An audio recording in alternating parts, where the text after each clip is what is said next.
ও এসে বলেছে, ওই কৃষ্ণ দাস রাস্তায় এসে বলেছে, আমাদের দাদাদের বাড়ির সামনে এসে বলেছে যে যত বিজেপির যত সব ঘরের মেয়ে বউরা আছে সবাই বাইরে বের করে আনবো, বাইরে বের করে এনে তাদের ধর্ষণ করবো। এখানে মেয়ের বিশেষ লোক পাঠানো হয়েছে যে আমাদের ঘরের নির্যাতনা করবে, এইভাবে ই করা হবে। আমাদের স্বামীরা বাড়ি থাকে না, তাদের অলরেডি রেপ করবে, রেপ করার সাথে আমাদের নির্যাতন হবে, যে কোনো ভাবে আমাদের মারধর হবে। এখানে সিভিক পুলিশ আমাদের সুরক্ষা দেওয়ার জন্য রক্ষিত রয়েছে, তারাই যদি আমাদেরকে অপমান করে তো সেটা তো আমাদের পক্ষে মানে খুবই কষ্টকর বিষয়।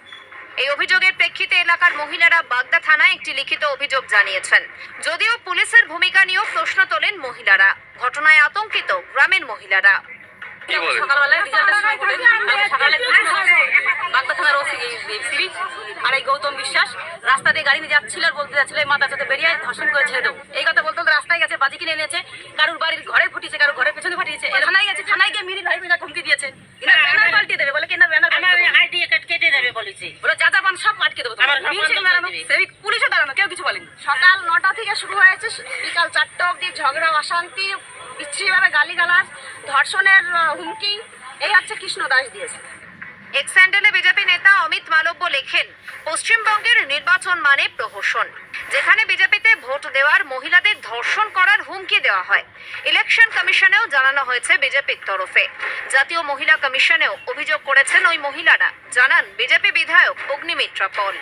বাগদায় যেখানে আমাদের উপ নির্বাচন হলো সেইখানে 13th রেজাল্ট বেরিয়েছে এবং সেইখানে দুজন সিভিক পুলিশ, তাদের নাম হচ্ছে কৃষ্ণ দাস এবং গৌতম বিশ্বাস, এই দুজন সিভিক পুলিশ, সিভিক ভলেন্টিয়ার, তারা ওখানকার মহিলাদের 21 জন মহিলা কমপ্লেন করেছে ন্যাশনাল কমিশন ফর উইমেনকে। এই দুজন সিভিক ভলেন্টিয়ার ওই মহিলাদের 21 জন মহিলাকে থ্রেটেন করছে যে তোদেরকে রেপ করে দেবো।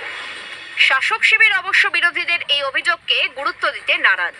ভোটে হেরে এই ধরনের অপপ্রচার করা হচ্ছে বলে দাবি তৃণমূলের জেলা সভাপতি বিশ্বজিৎ দাসের।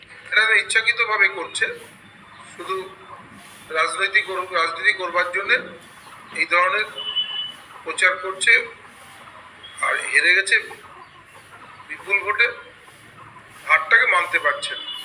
পাল্টা কটাক্ষ গেরুয়া শিবিরের। বিজেপি নেতা দেবদাস মণ্ডল বলেন, এটাই এগিয়ে বাংলার নমুনা।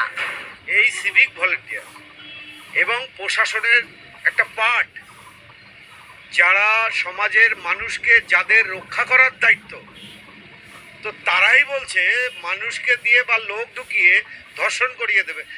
এটাই তো এগিয়ে